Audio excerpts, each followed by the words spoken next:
La démission de l'ambassadeur britannique auprès de l'Union européenne continue de faire des vagues. Dans un courriel adressé à ses collaborateurs, Evan Rogers estime qu'il y a très peu d'expérience sérieuse pour ce qui est des négociations multilatérales à Whitehall, ce qui n'est pas le cas à la Commission et au Conseil. J'espère que vous continuerez à contrer les arguments infondés et les raisonnements confus et que vous n'aurez jamais peur de dire la vérité à ceux qui sont au pouvoir, ajoute-t-il. La Commission est la première institution à avoir réagi. Nous regrettons la perte d'un interlocuteur très professionnel, très bien informé, bien que pas toujours facile, mais aussi un diplomate qui a toujours défendu loyalement les intérêts de son gouvernement.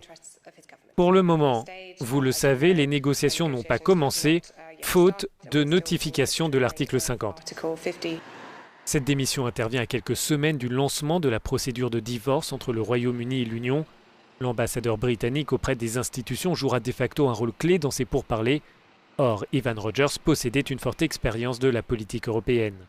Autre épine dans le pied du gouvernement britannique, la décision dans les prochains jours de la Cour suprême de Londres.